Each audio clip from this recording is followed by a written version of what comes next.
महानगर पालिका के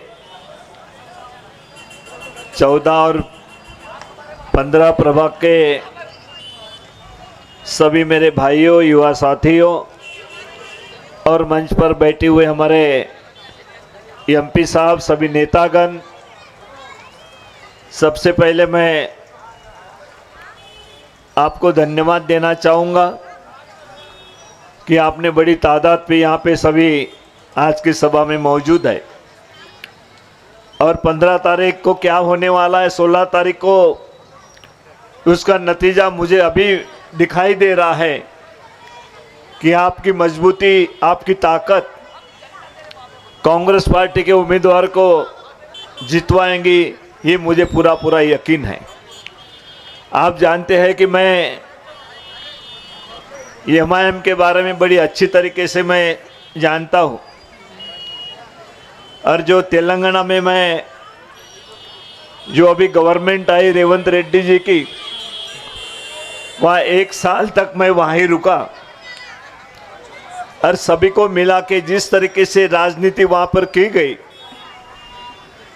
और पूरे हिंदुस्तान में जिस तरीके से राजनीति बीजेपी पार्टी कर रही है, तो ये आप सभी जानते हैं कि उनके 2 तरीके हैं। एक धर्म के नाम से लोगों को अलग करना, पैसा देकर लोगों को उस तरीके से अपनी तरफ कर लेना, ईडी सीबीआई का डर दिखा के लोगों को अपनी तरफ कर लेना। और महत्व की बात यह है कि जो कांग्रेस के विचारों के लोग हैं उसमें दरार पैदा करना, हमें फूट डालना और चुनाव जीतना, यही उनका मकसद है, वही इनका तरीका है जो यहाँ पर अपनाया है। जो जिसके बारे में हमारे एमपी साहब भी कह रहे थे कि कोई नेता बीजेपी का कौन नेता है, वही अशोक राव चौहान, आप सभी जानते हैं, जिसके पीछे कांग्रेस के वोटर, सभी समाज के वोटर्स ने उनको एमएलए बनाया, एमपी बनाया, इस राज्य के मुख्यमंत्री बनाया। किसके बलबूते पे वो मुख्यमंत्री बने?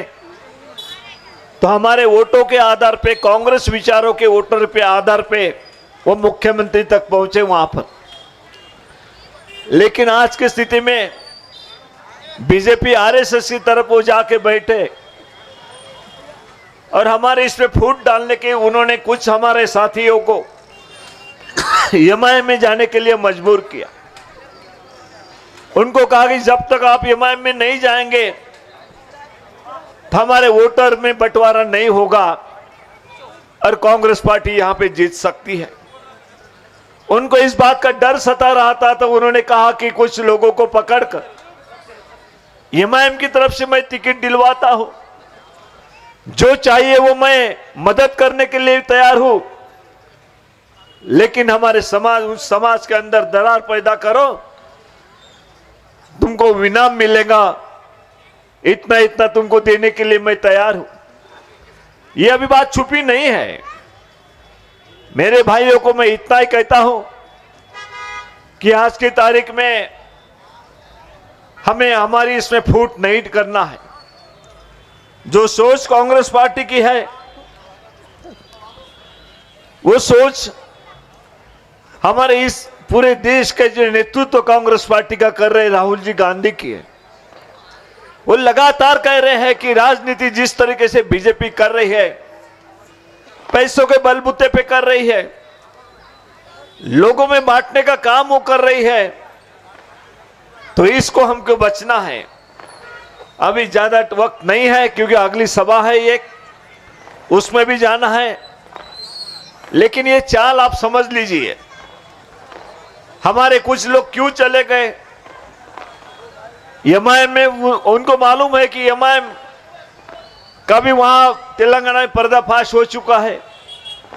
यहां पे जिक्र हुआ जुबली हिल के बारे में।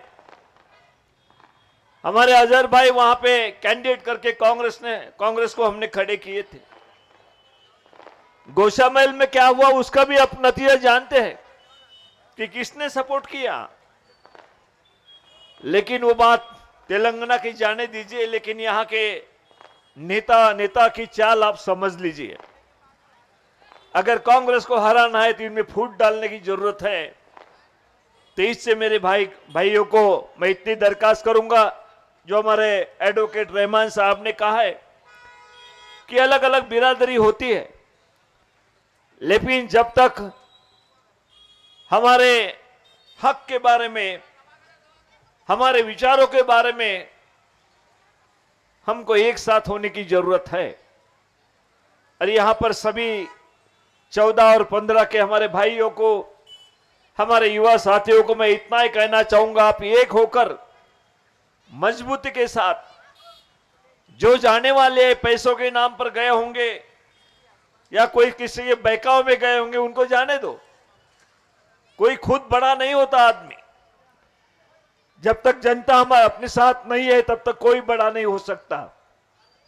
और आपके विचार क्या है, आपने सोचो कि हमारे विचार है कि इस पूरे देश में सभी जाति धर्म को एक साथ लेके चलने वाली कोई पार्टी है तो कांग्रेस पार्टी है।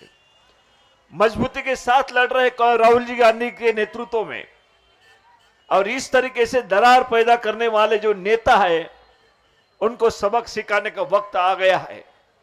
एकजुट होकर आप इसी तरीके से कांग्रेस के जो कैंडिडेट है, जिनका सिंबल पंजा है, और एक मेरे ख्याल से सिलेंडर का भी एक कैंडिडेट का वहां पे सिंबल है, उस सभी को कोई एक ठीक है उसको मत दो, इसको दो, ऐसा मत कीजिए। सभी को अपने 4 के 4 प्रभाग के जो हमारे कैंडिडेट है, उन सभी को जितवाने की जिम्मेदारी आप सबकी है। आज पूरे नांदेड़ शहर में भी माहौल एक अच्छी तरीके से हुआ है। कांग्रेस के साथ सभी लोग जुड़े हैं। इसको आगे बढ़ाने की जरूरत है, वो आगे जरूर बढ़ाएंगे। ऐसे में आपसे अपेक्षा करता हूं, जो अभी सभी ने, क्योंकि हमें अभी पौन घंटा टाइम है, 15 मिनट चले जाएंगे। हमारे खासदार साहब का भी वहां बोलना है, सभी को बोलना है। 10 बजे के पहले चुनाव खत्म, मतलब यहाँ पे मीटिंग खत्म करना है। तो सभी ने पंजा जो चिन्ह है, सिलेंडर चिन्ह है, उसी के ऊपर आप वोट दीजिए। इतना ही कहते हुए मेरे 2 शब्द खत्म करता हूं। जय हिंद, जय महाराष्ट्र।